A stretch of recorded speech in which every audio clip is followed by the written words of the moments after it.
اللهم صل على سيدنا ومولانا محمد وعلى سيدنا علي وسيدتنا فاطمة وسيدتنا زينب وسيدنا حسن وسيدنا حسين وعلى آله وصحبه وبارك وسلم.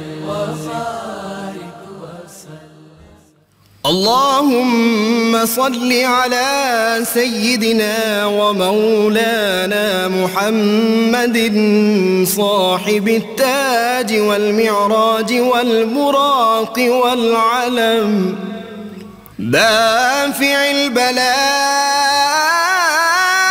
والوباء والقحط والمرض والألم اسمه مكتوب مرفوع مشفوع منقوش في اللوح والقلم سيد العرب والعجم اسمه مقدس معطر مطهر منور في البيت والحرم شمس الضحى بدر الدجى صدر العلا نور الهدى كهف الورى مصباح الظلم جميل الشيم شفيع الأمم صاحب الجود والكرم والله عاصمه وجبريل خادمه والبراق مركبه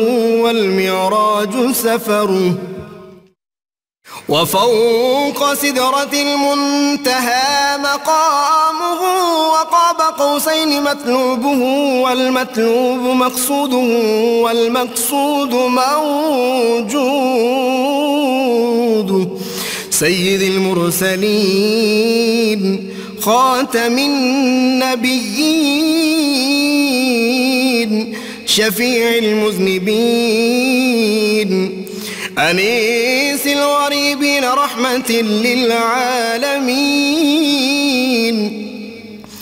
راحة العاشقين مراد المشتاقين شمس العارفين سراج السالكين مصباح المقربين محب الفقراء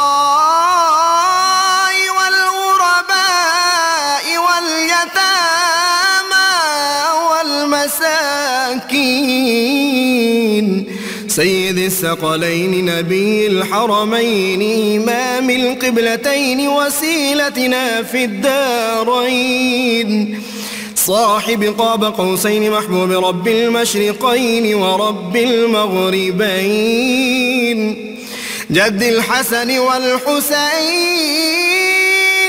مولانا ومولى الثقلين سيدنا أبي القاسم محمد بن عبد الله نور من نور الله يا أيها المشتاقون بنور جماله بلغ العلا بكماله كشف الدجى بجماله حصلت جميع خصاله صلوا عليه وآله وأصحابه وسلموا تسليما. بسم اللہ الرحمن الرحیم. السلام علیکم ناظرین. پروگرام صبح نور کے ساتھ آپ کا میزبان نذیر احمد غازی حاضر ہے. ناظرین کرام، حضرت ابو انیس محمد برکت علی صاحب رحمہ اللہ کی تالیف اسماء النبی الکریم صلی اللہ علیہ وآلہ وسلم سے ایک اسم مبارک پڑھنے کی سعادت حاصل کر رہا ہوں. سیدنا المسلم صلی اللہ علیہ وآلہ وسلم، ہمارے سردار، سلام کرنے والے، درود و سلام بھیجے آپ اللہ آپ صلی اللہ علیہ وسلم، آپ کی آل پاک اور آپ کے صحابہ کرام پر۔ حضرت ابو ہریرہ رضی اللہ عنہ سے روایت ہے کہ رسول اللہ صلی اللہ علیہ وآلہ وسلم نے فرمایا، ایک مسلمان کے دوسرے مسلمان پر 6 حقوق ہیں۔ صحابہ کرام رضوان اللہ علیہم نے عرض کیا، یا رسول اللہ صلی اللہ علیہ وسلم وہ کون سے حقوق ہیں؟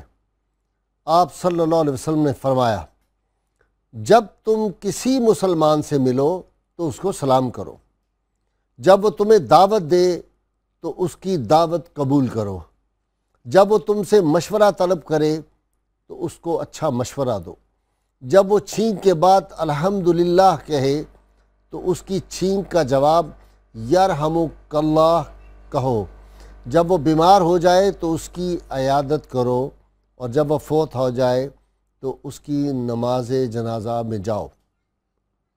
سیدنا ابو امامہ رضی اللہ تعالیٰ عنہ سے روایت ہے کہ رسول اللہ صلی اللہ علیہ وسلم فرمایا، لوگوں میں اللہ کے ہاں سب سے زیادہ قریب وہ شخص ہے جو انہیں سلام کہنے میں پہل کرے۔ اسی طرح رسول اللہ صلی اللہ علیہ وآلہ وسلم نے حضرت انس رضی اللہ تعالیٰ عنہ سے فرمایا، اے بیٹے، جب تم اپنے گھر والوں کے پاس جاؤ تو سلام کیا کرو، یہ سلام تمہارے لیے اور تمہارے گھر والوں کے لیے برکت کا سبب ہوگا۔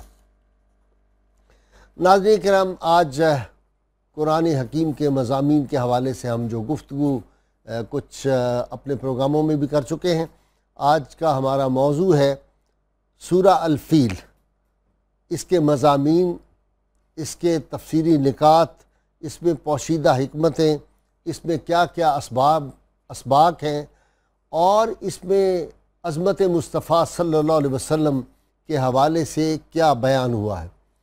ناظرین اکرام، باقی اس کی تفصیلات تو جو آج میرے ساتھ میرے اسکالر حضرات موجود ہیں، یہ میں ان سے ہی آپ کو سنواؤں گا اور ہم ان سے استفادہ کریں گے۔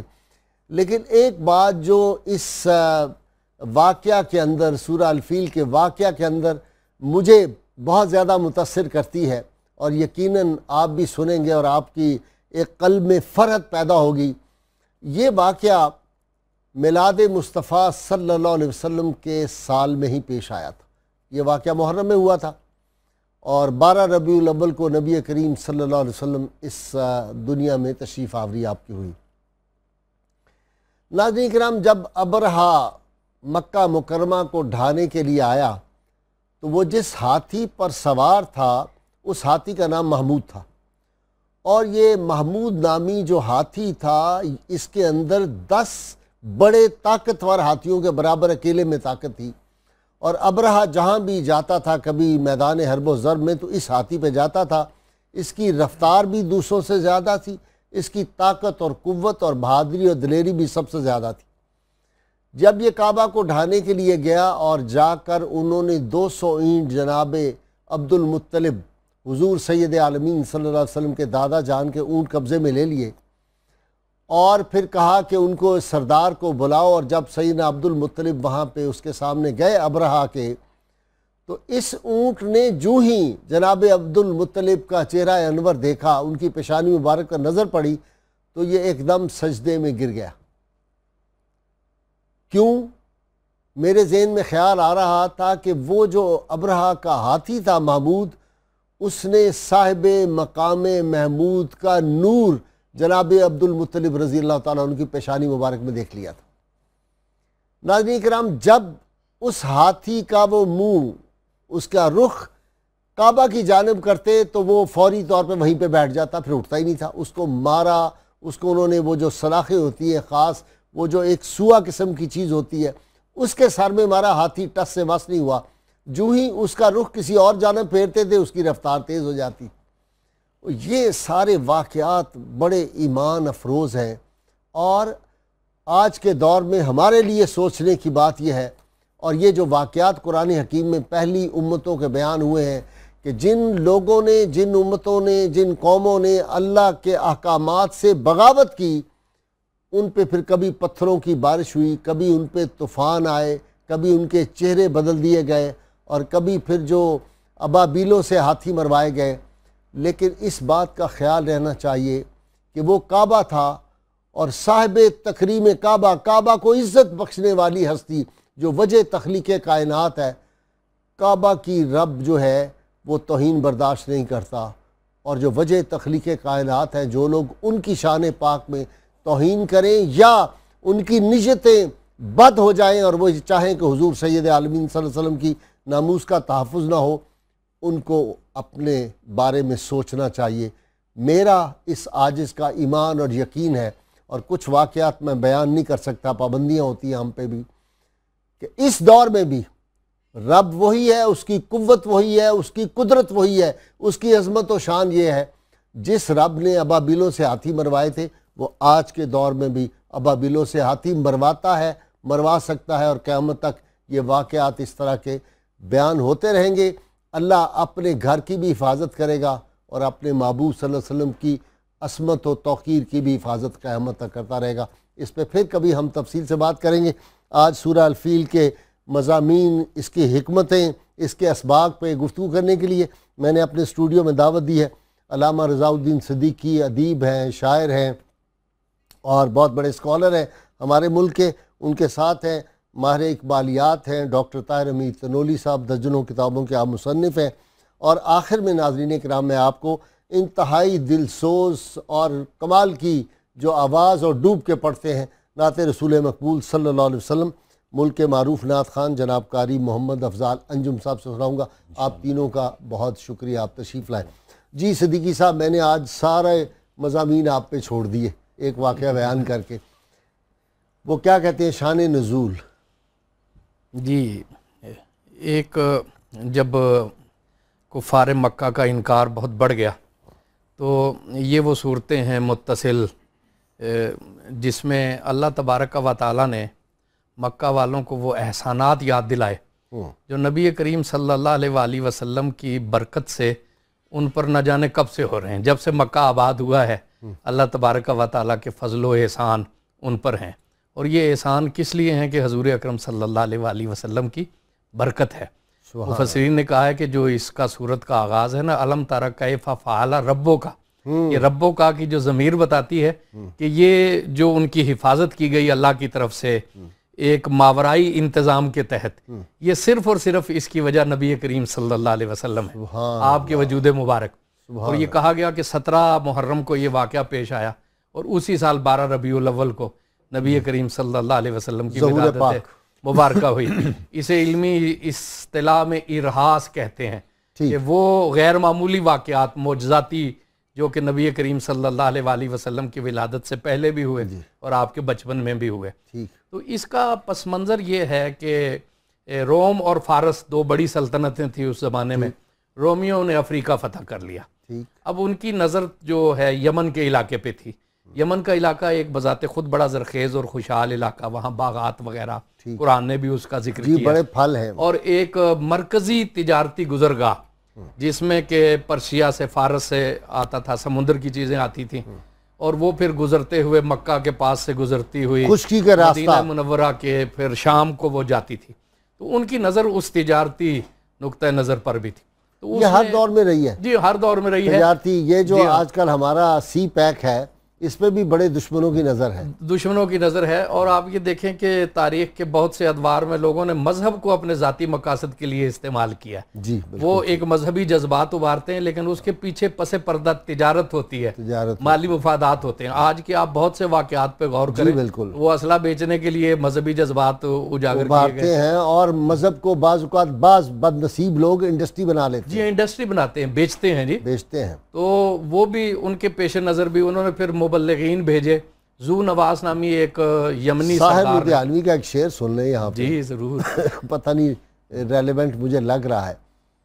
اس نے وہ طوائف اس کا عنوان ہے کہ تو نے عصمت کو بیچ ڈالا ہے چند فاقوں کو ٹالنے کے لیے، لوگ یزداں کو بیچ دیتے ہیں اپنا مطلب نکالنے کے لیے۔ جی اسی طرح ہے جی۔ تو ذو نواس نے جو یمنی سردار تھا، وہ چونکہ بت پرست لوگ تھے، انہوں نے عیسائی مبلغین پہ بہت تشدد کیا، تو کیسر روم کو ایک جواز مل گیا۔ یہودیوں نے عیسائی مبلغین، یہودی نہیں بلکہ یمن کے جو لوگ قدیم اپنے مذہب پر میں نے ویسے پڑھا ہے کہ وہ یہودی مذہب تھے، یہودی جو تھے وہ ان علاقوں میں آباد تو ہو چکے تھے، چونکہ یہ علاقے ایران سے قریب بنتے ہیں، ذو نصر کے دور میں بہت سے یہودی جو ہیں وہ آ چکے تھے، تو بہرحال انہیں کیسر کو ایک جواز مل گیا، اس نے نجاشی کو حکم دیا کہ آپ حملہ کریں۔ اربات نامی ایک سردار لشکر جرار کے ساتھ آیا، دوسرے حملے میں وہ فتح یاب ہونے میں کامیاب ہو گیا۔ جب اربات نے اسے ٹیک اوور کر لیا تو ابرہا جو اس کا ماتحت تھا اس نے دھوکے سے اربات کو ہلاک کر دیا، خود سردار بن گیا۔ نجاشی نے یہ سنا تو اس نے کہا کہ میں اب خود یمن جاؤں گا، اس کی زمین کو روندوں گا اور ابرہا کا خون اپنے ہاتھ سے بہاؤں گا۔ ابرہا بڑا طرار قسم کا انسان تھا، اس نے یہ سنا تو ایک شیشی میں اپنا خون اور یمن کی کچھ مٹی کچھ تھیلیوں میں بڑے تحائف کے ساتھ نجاشی کے دربار میں بھیج دی اور کہا کہ یہ آپ قسم پوری کر لیں، میں آپ کا تابع دار ہوں۔ تو اس نے پھر اس کی حکومت کو بحال کیا۔ اب اس نے کیا کیا؟ اب ابرہا نے یہ کیا کہ اس نے اب حالات کے ارد گرد پہ جب نظر ڈالی تو اسے سب سے زیادہ مرجیت محبت مکہ مکرمہ میں بیت اللہ شریف سے نظر آئی۔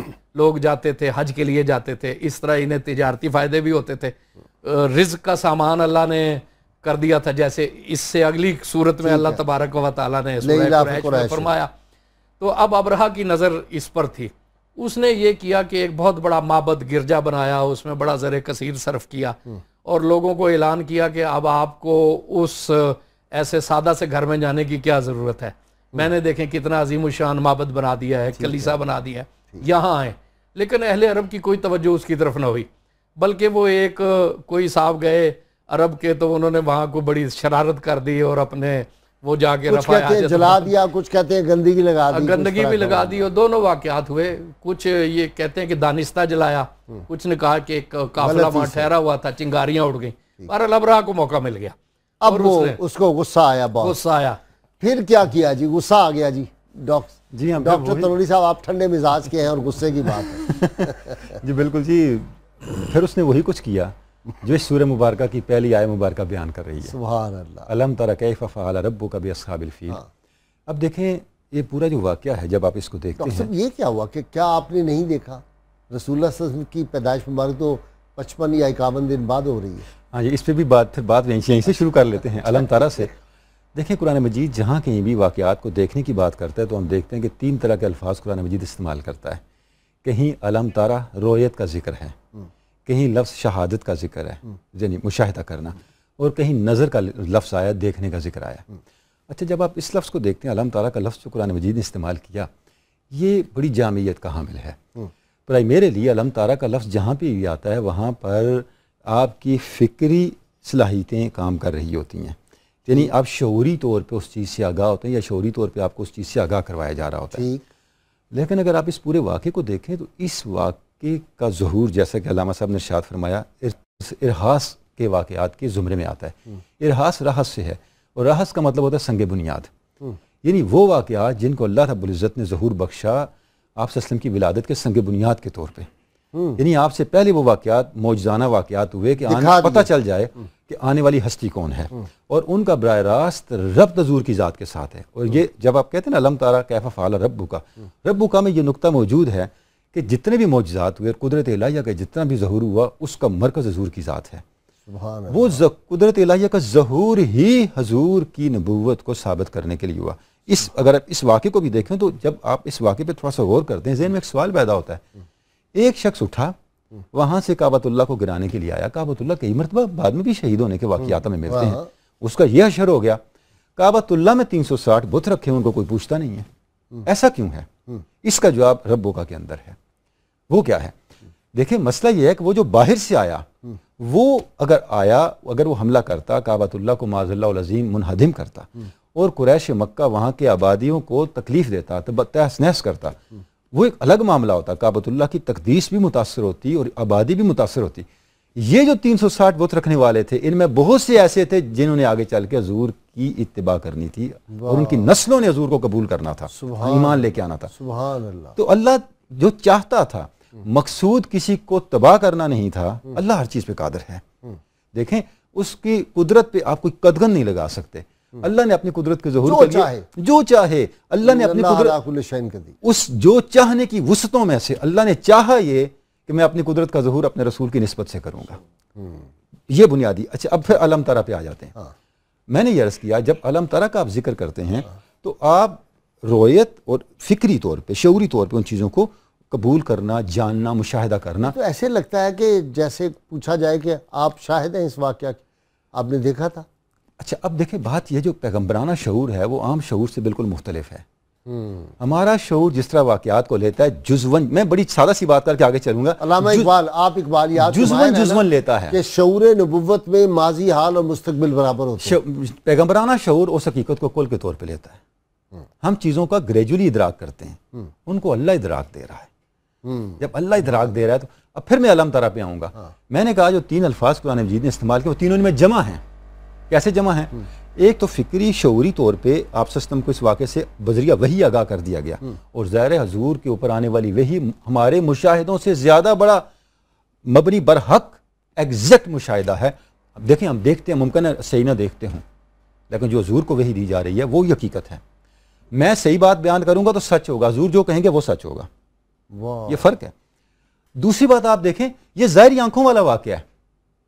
حضور کی ولادت سے کتنا عرصہ پہلے ہوا، مکہ میں کتنے لوگ تھے اس واقعے کے دیکھنے والے. بلکہ میں ایک اور مثال دوں گا، سب تباہ ہو گئے.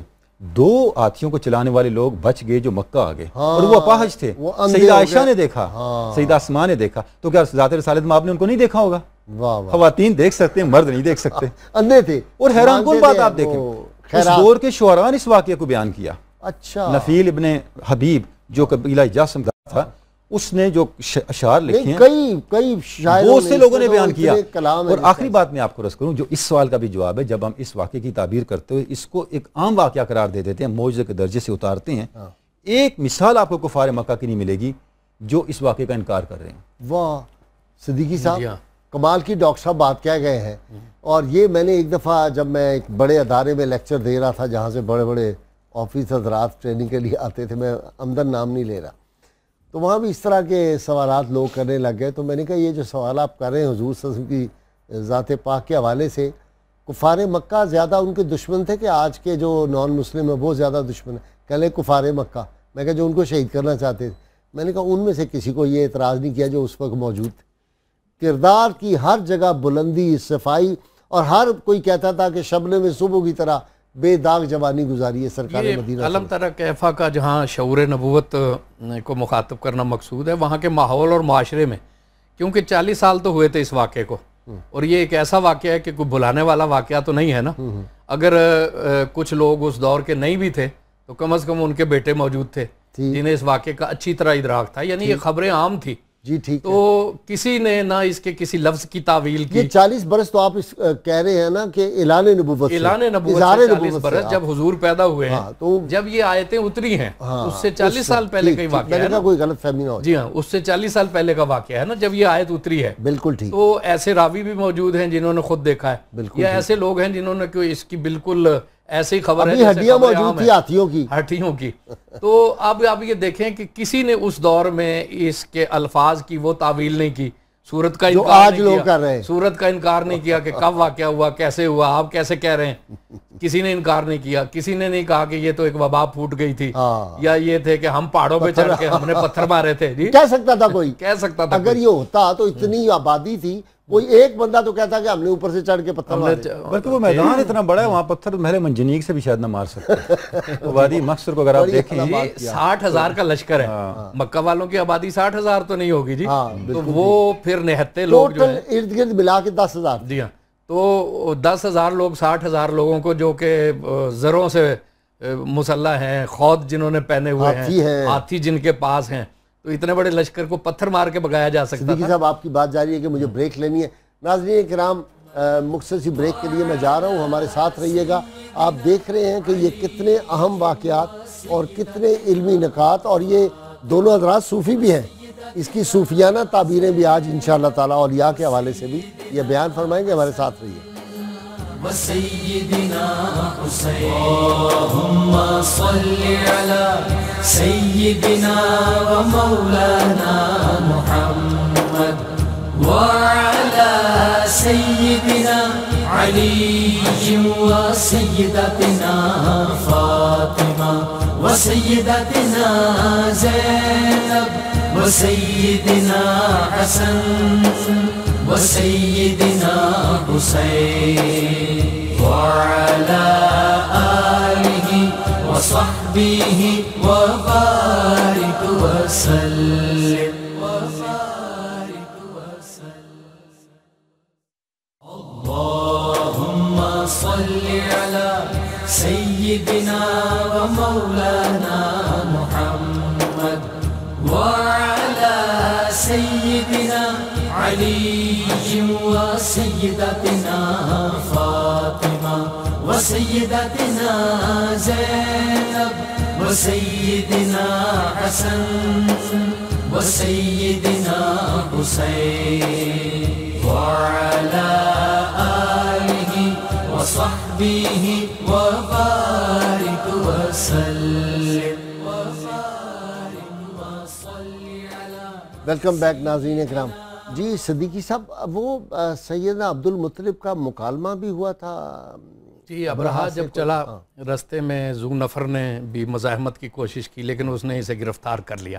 ایک سردار یمن کا. جی سمجھ گیا. پھر نفیل بن حبیب اس کو بھی اس نے گرفتار کر لیا اور کہا کہ تم مزاحمت کرتے ہو، دیکھنا میں کیا کروں گا.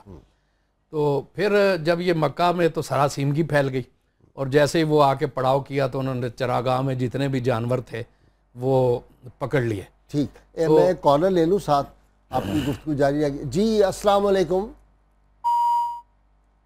ڈراپ ہو گئی. جی تو حضرت عبد المطلب کے 200 اونٹ بھی ان میں تھے ٹھیک جو ہے، کہ ایک چراگاہ میں چل رہے تھے. جی حضرت عبد المطلب کے پاس اس نے ایک سفیر اپنا بھیجا ابو الرغال کوئی کہ جا کے ان سے مکالمہ کرو. تو آپ نے کہا کہ مجھے ابرہا کے پاس لے چلو.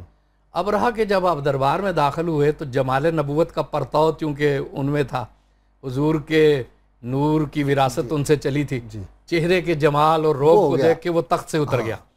بڑی تعظیم کی اس نے، اپنے برابر بٹھایا. تو آپ نے کہا کہ بھی بات یہ ہے کہ میں اس لیے تمہارے دربار میں آیا ہوں کہ ہمارے کچھ جانور، خاص طور پہ میرے 200 اونٹ ہیں، وہ تمہارے لشکریوں نے پکڑ لیے ہیں تو وہ اونٹ چھوڑ دو. ابرہا نے کہا کہ جب آپ تشریف لائے تھے تو آپ کا جمال دیکھ کے، شخصیت دیکھ کے میرے دل میں آپ کا بڑا احترام پیدا ہوا، لیکن آپ کی بات سن کر وہ سارا احترام زائل ہو گیا. میں جس چیز سے آپ کا شرف اور افتخار اور عزت ہے میں اس گھر کو گرانے آیا ہوں، اس کی آپ نے کوئی بات نہیں کی اور آپ اونٹوں کی بات کر رہے ہیں. حضرت عبد المطلب مسکرائے اور انہوں نے فرمایا کہ ظاہر میں ان اونٹوں کا میں مالک ہوں، اسی طرح اس گھر کا بھی ایک رب ہے. مجھے اپنے اونٹوں کی فکر کرنی ہے، اس گھر کی مجھے کوئی فکر نہیں ہے، گھر والا اس کا رب ہے، گھر والا بڑا طاقتور ہے اور بڑی غیرت والا ہے. تو وہ بڑا، اور آپ یہ کہہ کر آ گئے. جی اور ایک روایت میں آ کے یہ بھی آتا ہے کہ آپ نے اس ہاتھی کے کان میں کہا کہ ذرا خیال رکھنا اپنی بدبختی کا کوئی سفر نہ اختیار کر لینا، یا آپ نے اسے حکم فرمایا. تو پھر یہی کہ انہوں نے تیاری کی اور پھر جب وہ ہاتھی کو ہانکتے تو وہ ذکر نہ کرتے جو میں نے ذکر کیا. اور اس میں امام راضی نے ایک بڑا خوبصورت نقطہ بیان کیا. انہوں نے کہا کہ قرآن پاک نے یہاں اصحاب الفیل کا لفظ استعمال کیا ہے، ارباب الفیل کا نہیں کہ ہاتھی کے مالک. جی اور جو جسے ہم مضاف مضاف الیہ کہتے ہیں نا عربی میں، کہا کہ کی جس کے ترجمے میں آتا ہے جیسے غلام رسول، غلام اللہ، تو جو مضاف ہوتا ہے یہ کمتر ہوتا ہے. ٹھیک ہے، غلام کمتر ہے اور رسول جو ہے وہ ان کے صدقے میں اس کو عزت ملی ہے. اس طرح غلام ہے اور اللہ غلام.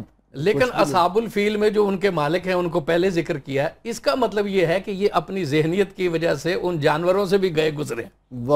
یہ کمتر ہے، جانور کمتر ہے. لہم قلوب لا یفقہون بہا ولہم اعین لا یبصرون بہا ولہم آذان لا یسمعون بہا اولئک کالانعام بل ہم اضل. وہ جانوروں کی طرح بلکہ اس سے گئے گزرے ہیں. کیوں؟ جانوروں کو تو وہ کہہ رہے ہیں کہ کعبہ کا رخ کرو، جانور تو بیٹھ جا رہے ہیں، وہ تو مزاحمت کر رہے ہیں اور یہ خود کعبہ ڈالنا چاہتے ہیں. ان کو نظر آ رہا ہے، ان کو نہیں نظر آ رہا. ڈاکٹر صاحب ذرا یہ بتائیں کہ کعبۃ اللہ کے معاملے، انہوں نے کہا کہ وہ اس گھر کا مالک بڑا غیرت مند ہے اور وہ گھر والا جو ہے وہ اپنے محبوب صلی اللہ علیہ وسلم جس کی خاطر اس نے ساری یہ کائنات بنائی، اس کے بارے میں تو اس کی غیرت پھر کس درجے کی ہو؟ بلا شبہ جی اس میں کوئی شک نہیں ہے. کعبۃ اللہ کے مقام کو قرآن مجید نے بیان کیا، جعل اللہ الکعبہ بیت الحرام قیاما للناس، کہ اللہ نے بیت اللہ کو، کعبہ کو کائنات کے لیے، انسانیت کے لیے قیام کی بنیاد بنایا. یعنی کعبہ کا اتنا شرف اور اتنی عظمت ہے. اور یہ بات کہی کہاں، اور کوئی بعد میں جعلی کعبہ بنائے تو وہ اس کو برداشت نہیں. اور کوئی نبی کریم صلی اللہ علیہ وسلم کے بعد دعویٰ نبوت یہی میں عرض کر رہا ہوں کہ جب آپ اس کو دیکھیں کہ اتنا بڑا شرف ہے، یہ بیان کہاں ہوا ہے؟ قرآن مجید میں حضور کی نبوت یہ ہے، تو ہے حضور کی نبوت کا خود ہی بنیاد اندازہ لگا لیں. جب آپ بنیاد کو مانیں گے تو کعبہ کی عظمت تک پہنچیں گے. واہ، بنیادی طور پہ سورہ جو فیل ہے اس کا میسج یہ ہے بمصطفیٰ برساخی اشراط کے دی ہیں ماؤست، یہ اصل چیز ہے. اگر آپ سیدنا عبدالمطلب کے پورے مکالمے کو دیکھیں تو ایک چیز اسٹیبلش ہو جاتی ہے کہ سیدنا عبدالمطلب کا ذات خداوند کے بارے میں تصور کیا تھا. سبحان اللہ، ان کا معاہد ہونا. واہ، ان کا دین کیا تھا. کالر ہے ساتھ لے لیں. السلام علیکم. وعلیکم السلام، کیا غازی صاحب خیریت ہے؟ جی اللہ کا شکر ہے. محمد علی بول رہا ہوں لاہور سے. جی جی محمد علی صاحب فرمائیں سوال. لاہور سے. جی جی جی. اچھا، ہر روز پروگرام سنتا دیکھتا ہوں میں، مریض بھی علی بول سعید شریف کا، جہاں سے کرم صاحب آتے ہیں. جی ٹھیک ہے جی. ہیلو، سوال فرمائیں. اچھا جو وہ تو مضامین اور ہمیں سبق کیا حاصل کرنا چاہیے، سورۃ فیل سے سارا ذرا تشریح کر دے، اس سے ہمیں کیا سبق حاصل کرنا چاہیے. ٹھیک ہے جی. یہ اسی پہ بات کر رہے ہیں سورہ الفیل سے آج کے دور میں اسی پہ بات کر رہے ہیں. ایک بات تو میں آپ کو بتا دیتا ہوں کہ ابابیل میں دیکھ رہا ہوں فضا میں، اور کچھ نہیں کہہ رہا. دیکھیں جی، آپ کی یہ بات سن کے ہمیں یہ حدیث مبارکہ یاد آ رہی ہے کہ مومن کی فراست سے ڈرو. عرض یہ ہے کہ جو بنیادی سبق ہے اس کے اندر آپ دیکھیں کہ سیدنا عبدالمطلب کا عقیدہ اور ایمان، جیسے ہی آپ واپس تشریف لائے تو آپ جو اونٹ 200 لے کے آئے تھے ان اونٹوں کو آپ نے بیت اللہ کے لیے ہدیہ کر دیا. پہلا کام تو یہ کیا. اور بیت اللہ کا نشان، ہدیے کا نشان لگا کے بیت اللہ کے گرد چھوڑ دیا کہ اگر ابرہا آ کے ان کو چھیڑے گا تو اللہ ان کی حرمت کی وجہ سے اس کو نہیں چھوڑے گا. نمبر 2، انہوں نے بیت اللہ کے دروازے کو پکڑا اور دعا شروع کر دی. You have added to my knowledge. میں عرض کرتا ہوں، دعا شروع کر دی کہ اللہ ہر ایک اپنے گھر کی حفاظت کرتا ہے، ہم بڑے کمزور ہیں، اب اس گھر کی حفاظت تو فرما.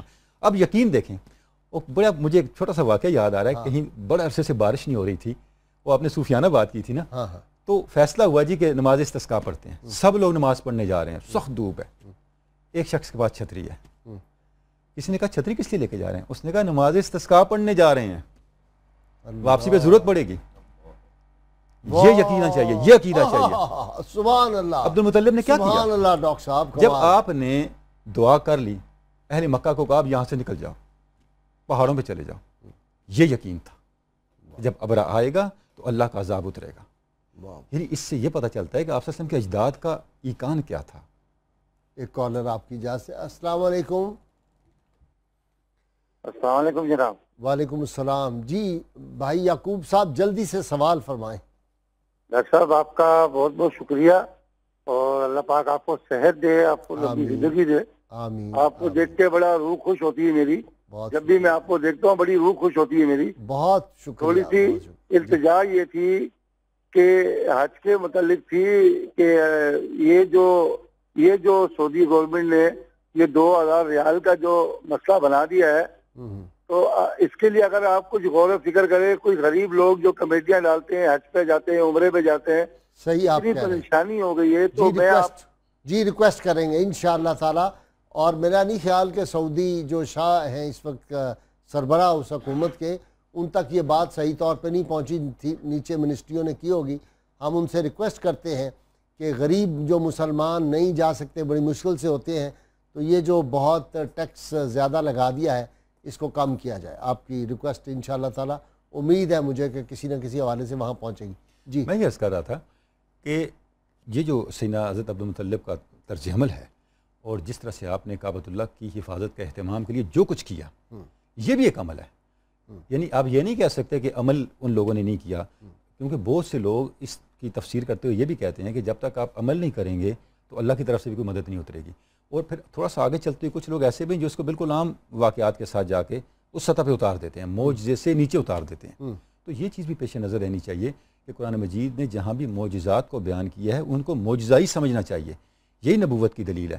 اگر آپ خدا نخواستہ اس کو اصول بنا لیتے ہیں کہ ان کو ایک فطری انداز سے انٹرپریٹ کرنے کی کوشش کرتے ہیں اور قرآن مجید کو اس کے منصب سے نیچے اتارتے ہیں، تو آپ فتنے کا دروازہ کھولتے ہیں. آپ اپنے عقل کے پیمانوں میں اس فتنے کا دروازہ کھولتے ہیں. وہ دروازہ کیا ہے؟ میں اس کی طرف ایک پاسنگ ریفرنس دے دوں گا. ایک کالر لے لیں اور آپ کی بات جاری رہے گی. جی السلام علیکم. وعلیکم السلام. جی آفتاب عالم صاحب فرمائیں. جناب آج کے واقعے کے حساب سے ایک شعر عرض کرنا ہے. جی بسم اللہ ارشاد. یا رب فضا میں ایک ابابیل بھی نہیں، ہاں یا رب فضا میں ایک ابابیل بھی نہیں، ہاں اصحاب فیل ہیں صحن کعبہ میں خیمہ زن۔ آپ نے سنا نہیں، میں نے کہا کہ مجھے ابابیل نظر آ رہے ہیں، یہ تو بات ہو چکی، بہت شکریہ جی۔ تو عرض یہ ہے جی کہ جس وقت برصغیر کے اندر ختم نبوت کے حوالے سے فتنہ پیدا ہوا اور اہل حق نے اس کو چیلنج کیا، تو پیر مہر علی شاہ صاحب نے جو بنیادی نقطہ اٹھایا تھا وہ یہ تھا کہ آپ حقیقت معجزہ کے بارے میں کوئی بات کریں، حقیقت معجزہ سے ہمیں آگاہ کریں یہ کیا ہے۔ حقیقت معجزہ کو آپ نے ایک دلیل کے طور پہ پیش کیا۔ اس کی وجہ یہ ہے جس وقت آپ معجزے پہ بات کرتے ہیں یا معجزے کو انڈرسٹینڈ کرتے ہیں، آٹومیٹیکلی آپ قدرت حق کی طرف اور نبوت کا جو شان امتیاز ہے اس کی طرف جاتے ہیں، اور وہیں آ کے ختم نبوت کا جو دروازہ ہے اس کا تقدس بحال ہوتا ہے، اور وہ دروازہ ہمیشہ کے لیے بند ہو جاتا ہے۔ اگر آپ اس کو اس درجے سے نیچے اتارتے ہیں، اس کا مطلب یہ ہے کہ آپ نقب زنی کا امکان پیدا کر رہے ہیں۔ ٹھیک بالکل ٹھیک جی جناب۔ یہ بعض لوگ عقل کے پیمانوں پہ وہی بات ڈاکٹر سالوی ناپنا شروع کر دیتے ہیں کہ جی یہ ابابیل کیسے ممکن ہے وہ چونچ میں لے اپنی، اور یہ پتھر مارے اور وہ کیسے ہاتھی جو ہے وہ مر سکتا ہے۔ دیکھیں جی آج تو لیزر ٹیکنالوجی کے دور میں اب تو کوئی ذرہ جو ہے اس کی وقت کو سائنس نے تسلیم کر لیا ہے۔ جی ہاں، اتنا چھوٹا ہے کہ نظر ہی نہیں آتا۔ اقبال نے کیا کہا تھا، حقیقت ہے ایک ہے ہر شے کی، خاکی ہو کہ نوری ہو، لہو خورشید کا ٹپکے اگر ذرے کا دل چیرے۔ جی اقبال تو بہت پہلے اسے اگر ذرے کا دل چیریں جی۔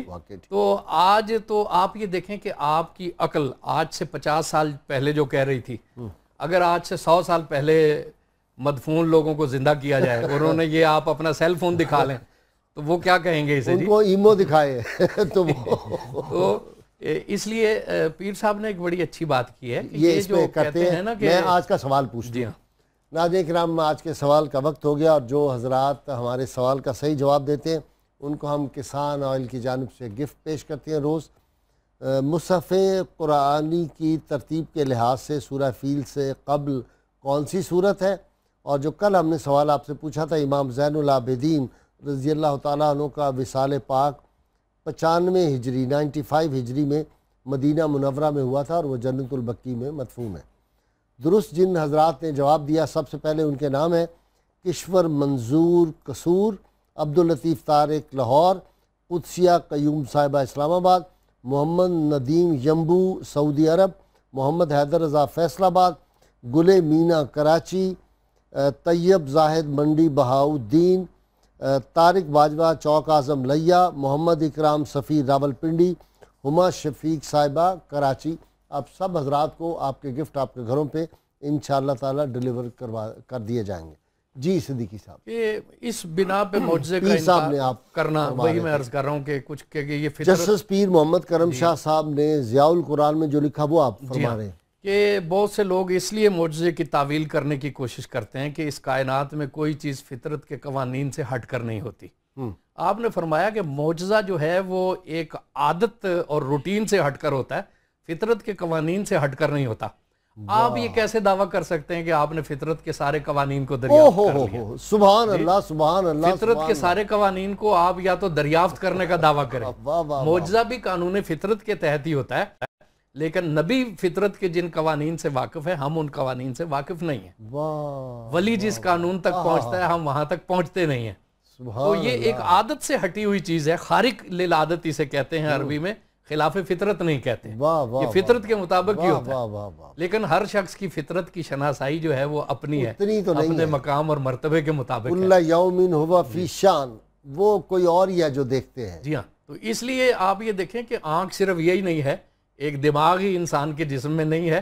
قرآن جب بھی تفکر تدبر کی بات کرتا ہے تو آپ دیکھیں قرآن نے کہیں ذہن اور دماغ نہیں استعمال کیا، دل استعمال کیا ہے۔ اس کا مطلب ہے کہ کچھ ایک آنکھ اور بھی ہے وجود میں جسے کھولنا پڑتا ہے، تو پھر فطرت کے ان قوانین کے راز بھی پتہ چلتے ہیں مشکات نبوت سے۔ ڈاکٹر تنولی صاحب، یہ اب ایک فلسفیانہ بات بھی آ گئی ہے، سوچتا ذہن ہے یہ دل کی کیوں بات بار بار ہوتی ہے کہ قلب، اور قرآن حکیم بھی قلب کا لفظ استعمال کرتا جا رہا ہے، ان کے دلوں پہ مور لگا دی۔ اصل تو ذہنوں پہ مور ہونی چاہیے، نعوذ باللہ میں سمجھنے کے لیے صحیح آپ ارشاد فرما رہے ہیں۔ اگر آپ قرآن مجید کو اب اس پرسپیکٹو میں دیکھیں کہ قرآن مجید نے جہاں بھی علم اور فکر کی بات کی ہے سمجھنے کی، تو کم و بیش 12 الفاظ استعمال کیے ہیں قرآن مجید نے.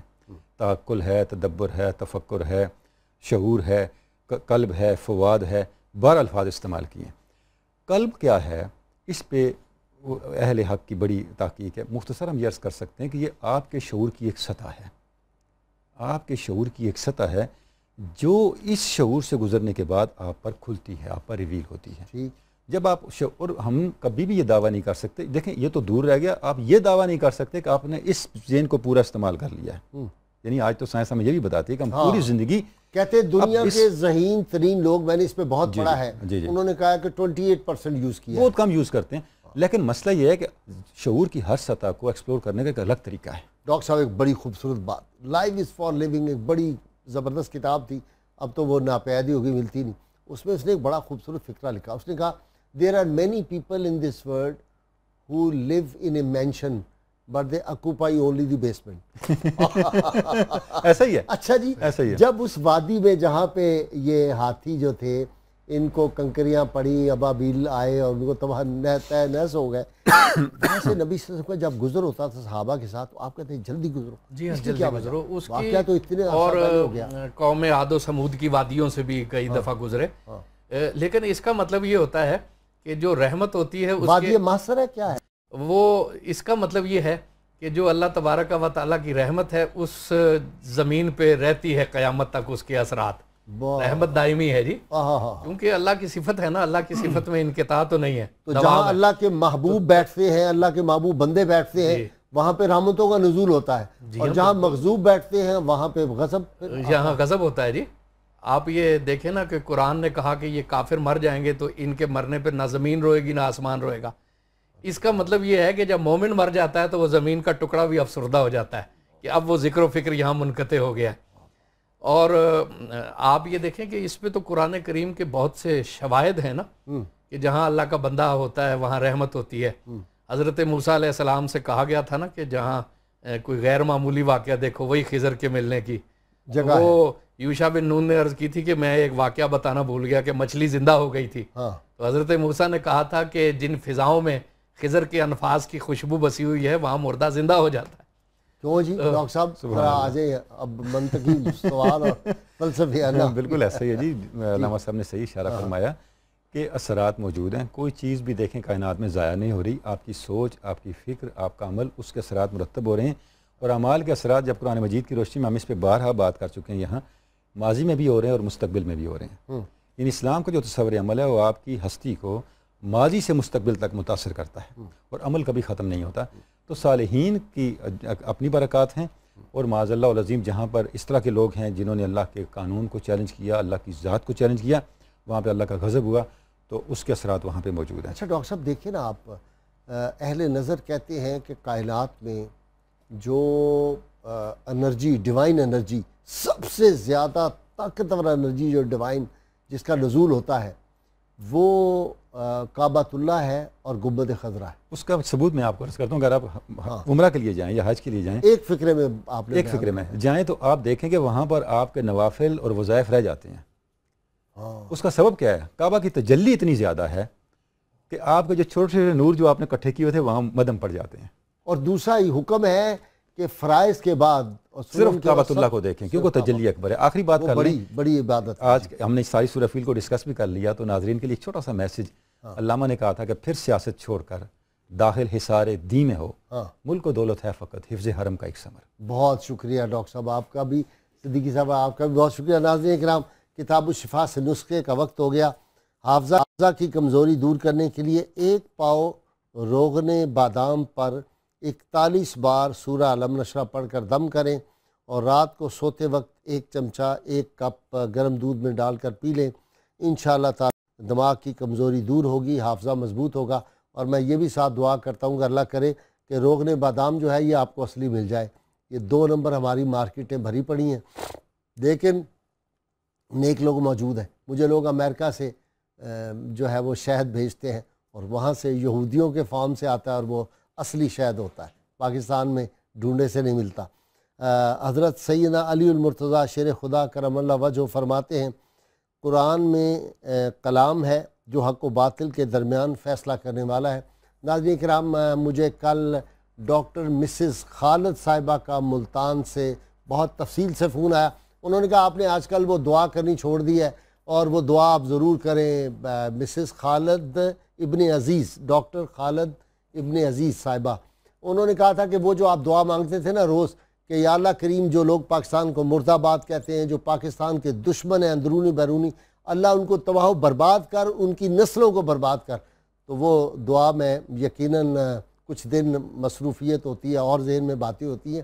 میری وہ تو دعا ہر وقت ہے، ہر پاکستانی کی ہے.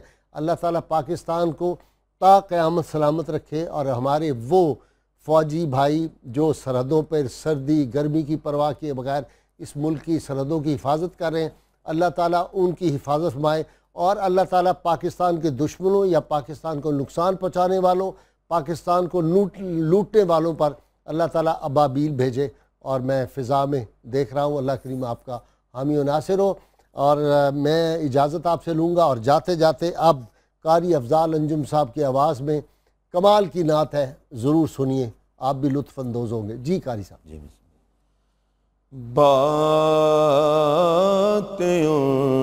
پر جو چھوڑ دیتے ہیں، باتوں پر جو چھوڑ دیتے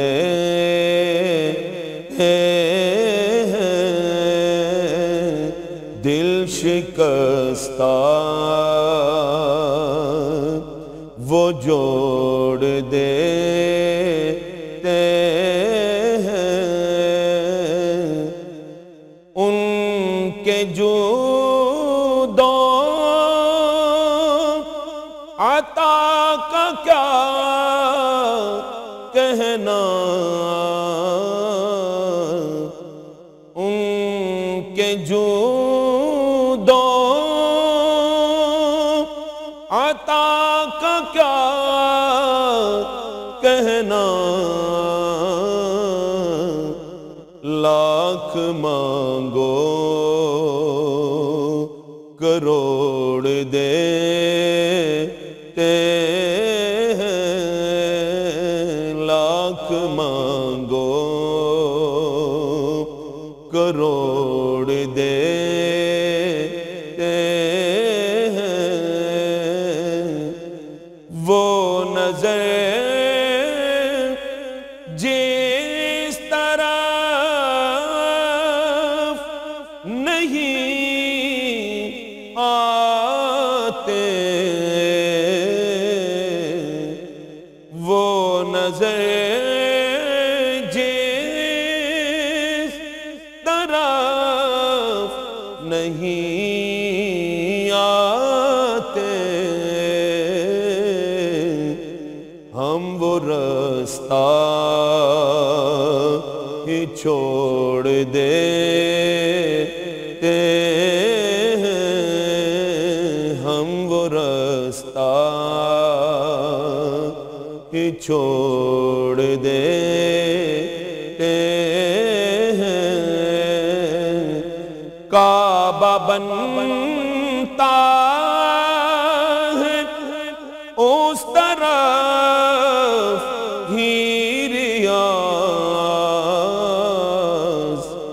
کعبہ بنتا ہے اس طرف ہی ریاض، وہ جدھر رخ کو موڑ دیتے ہیں، وہ جدھر رخ کو موڑ دیتے ہیں. باتوں پر جو چھوڑ دیتے ہیں دل شکستہ وہ جوڑ دیتے ہیں. اللہم صلی علی سیدنا و مولانا سيدنا علي وسيدتنا فاطمة وسيدتنا زينب وسيدنا حسن وسيدنا حسين وعلى آله وصحبه وبارك وسلم